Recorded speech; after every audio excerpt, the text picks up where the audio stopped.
আসসালামু আলাইকুম। আমি ফারজানা চলে এসেছি আপনাদের মাঝে ইসলামের দাওয়াত নিয়ে। আজকে আমি আপনাদেরকে অভিশপ্ত ইহুদি জাতির বেঈমানির ইতিহাস কিভাবে শুরু হয়েছিল সে সম্পর্কে জানাবো, তাই পুরো ভিডিওটি না টেনে দেখার অনুরোধ রইল। ইহুদি জাতি আল্লাহ তাআলার এক অভিশপ্ত জাতি। এই জাতির অভিশপ্ততার কথা বলতে গিয়ে সূরা ফাতিহাত আল্লাহ তার বান্দাদেরকে শিখিয়েছেন তার কাছে হিদায়াত চাইবার পদ্ধতি। তিনি শিখিয়ে দিয়েছেন, তোমরা বলবে, হে আল্লাহ, আমাদেরকে তোমার সত্য সহজ সরল পথে চলার হিদায়াত দান করো। ওইসব লোকের পথ যে পথের পথিকদের উপর তুমি তোমার নিয়ামত দান করেছ, ওইসব লোকদের পথে নয় যাদের উপর তুমি অভিশাপ বর্ষণ করেছ ও যারা পথভ্রষ্ট। এই অভিশাপ প্রাপ্ত ও পথভ্রষ্ট জাতিই হলো ইহুদি জাতি। এই জাতির কাছে আল্লাহ তার অনেক নবী রাসূল পাঠিয়েছেন, যাদের উপর আল্লাহ তার অনেক নিয়ামত বর্ষণ করেছেন। কিন্তু এই অভিশপ্ত ইহুদি জাতি আল্লাহর কোনো নিয়ামতের প্রতি শুকর আদায় করেনি, বরং আল্লাহর নিয়ামতকে অস্বীকার করেছেন। এই জাতির কাছে প্রেরিত শত শত নবীকে অমান্য করেছে, তাদেরকে নানা পথে নানাভাবে অকথ্য নির্যাতন করেছে। অনেক নবীকে তারা হত্যা পর্যন্ত করেছে। এর অনেক বর্ণনা কালামে পাকেও আছে। আল্লাহ তার পরিকল্পনা অনুযায়ী এই দুনিয়া বানিয়েছেন, সৃষ্টি করেছেন শ্রেষ্ঠ সৃষ্টি মানুষকে। তার পরিকল্পনা অনুযায়ী মানুষকে চালাবার জন্য পাঠিয়েছেন আসমানি কিতাব ও নবী রাসূল।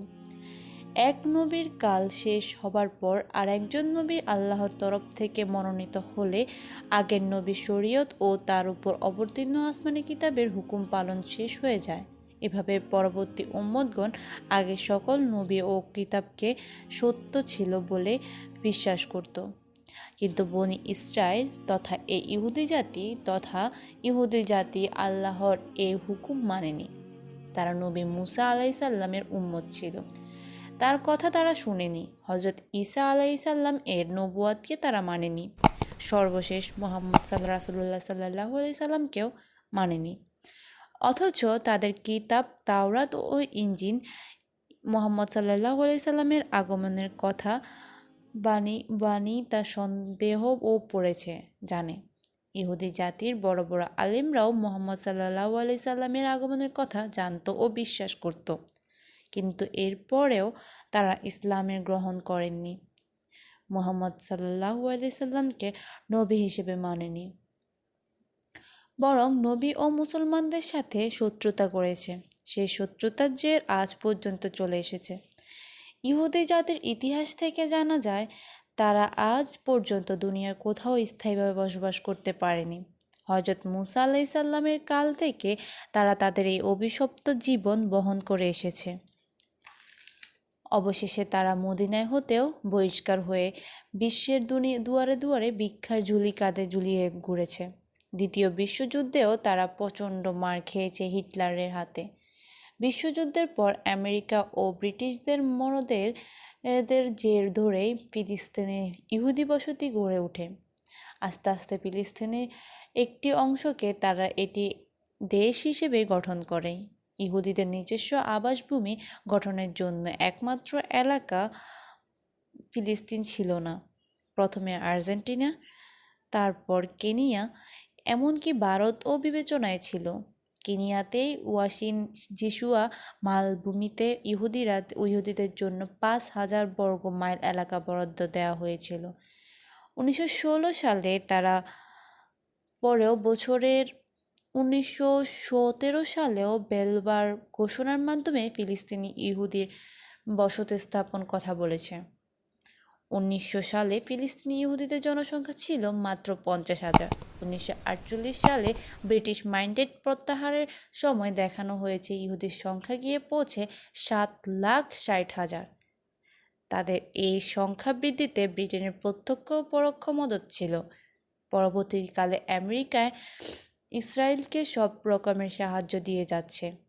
অ্যাংলো আমেরিকার প্রত্যক্ষ মদতেই আজ যে ধরনের বর্বরতা ও নিষ্ঠুরতা চালাতে ত্রুটি করছে না। এই অবস্থায় ইহুদি চক্রান্ত বুখার ও দাজ্জালি মূর্তি প্রতিহত করার জন্য মুসলিম বিশ্বের এক হতে হবে আর হবেও। পরিশেষে বিজয় মুসলিম উম্মারে। রাসূলুল্লাহ সাল্লাল্লাহু আলাইহি সাল্লামের ভবিষ্যৎবাণীও আছে। আর আছে বলে এই ভবিষ্যৎবাণী ব্যর্থ ও বিফল করে দিবার জন্যই ইহুদি জাতি তাদের দোসর খ্রিস্টান যে জাতির থালে ব্রাহ্মণবাদী হিন্দু সাম্রাজ্যবাদী শক্তি এদের সাক্ষ্য যোগ হয়েছে। মুমিনের ইমানের পরীক্ষা চিরন্তর। প্যাসিবাদ, মাতসিবাদ ও কমিউনিজমের পতনের পরে পশ্চিমাদের কাছে ইসলাম ও মুসলমানের প্রধান শত্রু পরিণত হয়েছে। একে সহজে ছেড়ে দেওয়া যায় না, ছেড়ে দেওয়া হবে না। সম্ভবত মুসলমানদের এদের হাতে এখনও পরীক্ষা দিতে হচ্ছে। এই পরীক্ষা অবসান ঘটবে পরিশেষে হজরত ঈসা ও মেহেদী আগমনের মধ্য দিয়ে। আল্লাহ তুমি সাহায্য করো, মনোবল বাড়িয়ে দাও, মুসলিম উম্মাদেরকে সজাগ করে দাও, প্রকৃত ব্যাপার বোঝার শক্তি দাও। আমিন সুম্মা আমিন। এভাবে অভিশপ্ত ইহুদি জাতির বেঈমানির ইতিহাস শুরু হয়েছিল। ভিডিওটি ভালো লেগে থাকলে অবশ্যই লাইক দিবেন। এমন ভিডিও পেতে চ্যানেলটি সাবস্ক্রাইব করবেন। আর হ্যাঁ, ইসলামের দাওয়াত সবার মধ্যে ছড়িয়ে দিতে বেশি বেশি শেয়ার করবেন। আসসালামু আলাইকুম ওয়া রাহমাতুল্লাহি ওয়া বারাকাতুহু।